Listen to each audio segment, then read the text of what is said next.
Hey everybody, I hope you guys are healthy and safe. So if you've watched my old videos on wearables or if you read some of my reviews in some of the publications out there, you may know that I have a very high opinion on the Apple Watch. I actually think the Apple Watch is probably still the best smartwatch out there because it does the best job of allowing me to check my phone less. For example, I can respond to WhatsApp or WeChat or Slack messages directly on my wrist by just speaking to it or scribbling a letter. I can activate voice assistant. I don't even have to touch a button. I can just raise my fist, speak into the watch, like ask a question like what's the temperature right now, and the watch will tell me. So just very smart, very intuitive, and full of third-party software. But it's also very expensive at $400 for this Apple Watch Series 6, and of course it only works with iPhones, and I don't carry an iPhone regularly. My phone of choice, my daily driver, is usually an Android device. Right now it's a Xiaomi Mi Mix Fold. So that means when I'm not using an iPhone, I have to look for an alternative to the Apple Watch on my wrist. And I've kind of concluded that the Fitbit series of watches, this is the Fitbit Sense, but there's also the Fitbit Versa that I was wearing before. They are probably the best wearables in the Android space because it does a lot of what the Apple Watch does in terms of allowing me to check my notifications, respond to them, and also I can activate Google Assistant now. But of course, there are plenty of other reasons to wear wearables like these, is to track your health and fitness. So for the most part, both of these do a good job of tracking your steps, your active heart rate, your sleep, and also your blood oxygen level, SpO2, and also on the Fitbit Sense, there's a Electro sensor here that tracks your skin temperature. That, according to Fitbit at least, will tell you if you're overly stressed because your skin temperature fluctuates or if you have a fever coming, which might be useful during COVID times. So both of these do a pretty good job, but they're also expensive. Like I said, the Apple Watch Series 6 is $400. The Fitbit Sense is $300. But what if I tell you there's a third option? This is the TicWatch GTH. This thing retails for $79.99, so it's $80, and it basically offers almost everything I just said these two watches do, except for responding to notifications, which I'll get into later. But in terms of health and fitness tracking, the TicWatch GTH, which I've been wearing for the past 5 days now, does almost the exact same thing. So it has a heart rate sensor for 24/7 active heart rate tracking. It has an SpO2 sensor to check your blood oxygen level. It has the usual accelerometer gyroscope to check your steps and your activities, all that. And the TicWatch GTH also has an electrothermal sensor that checks your skin temperature. So just like what I said the Fitbit Sense can do, this can detect the temperature of at least this part of my skin consistently and let me know if it's too high or too low.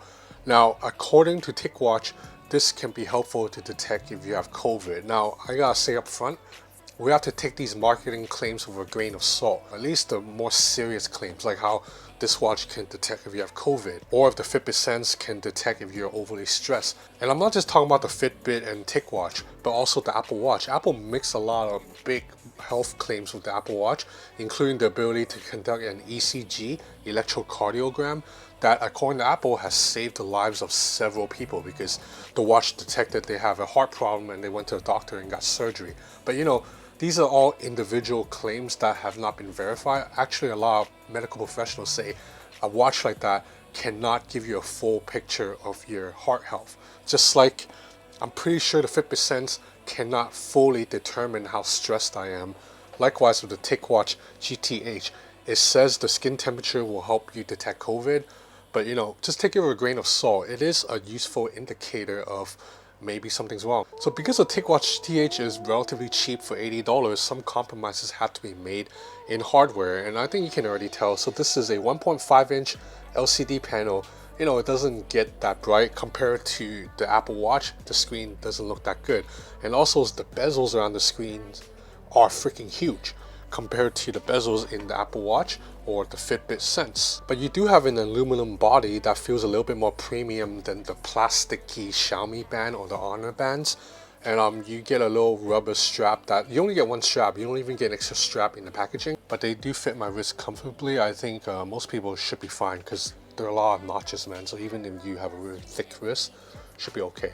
Now there's a button right here that looks like the Apple Watch rotatable crown, but it is not rotatable. It's just a physical button that you press. You can also navigate through the UI via swipes and taps. Now, unlike previous TicWatch products, this does not run on Android Wear. Instead, this runs on TicWatch's own proprietary OS.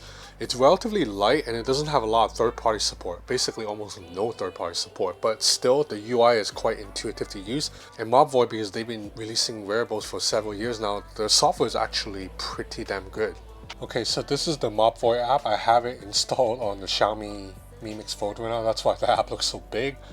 But you can see right here, if you tap into your data, you get pretty detailed data. Like for example, today so far, I've walked 3,479 steps, about 1.5 miles, burned 93 calories. And you can see my heart rate. So I started tracking my heart rate as soon as I woke up.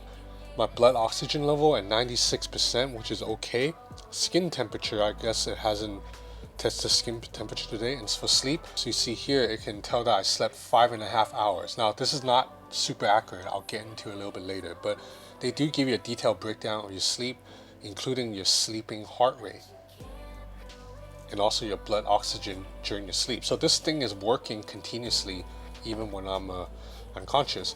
So the reason I say this is not that accurate is because I know for a fact that at 10:54 I actually did not get up out of bed. That's when my girlfriend woke up, and I woke up for about 45 seconds to 1 minute when she got out of bed and made a couple of sound. After that, I went back to sleep. But the TicWatch thought I got up anyway and stopped tracking sleep entirely.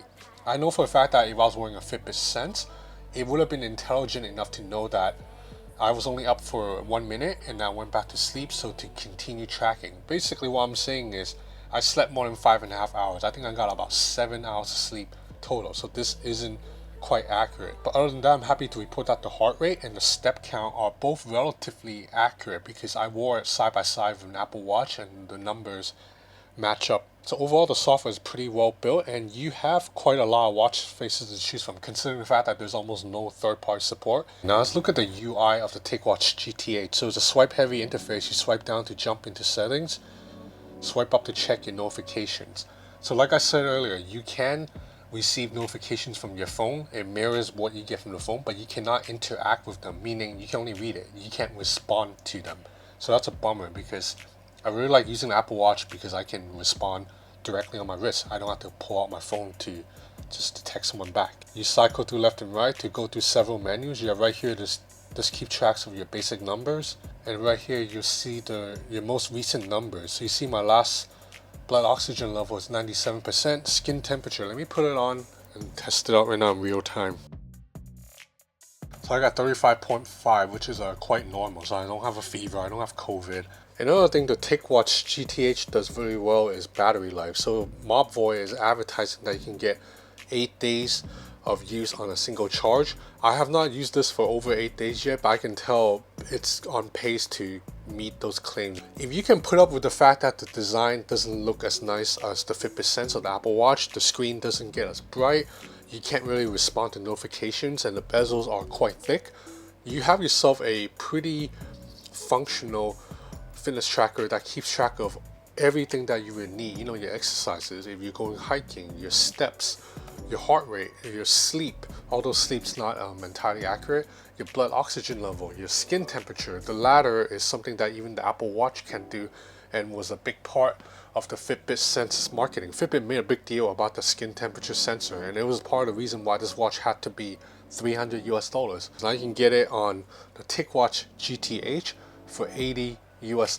So anyway, that's about it for this video on the TicWatch GTH, $80 fitness tracker that does almost the exact same thing as the Fitbit Sense and the Apple Watch, except respond to notifications. Please consider subscribing to my channel or follow me on Instagram at Ben's Gadget Reviews if you enjoyed this video or you want to know more about all the latest wearables, smartwatches, laptops, stuff like that. That's it for now. Take care.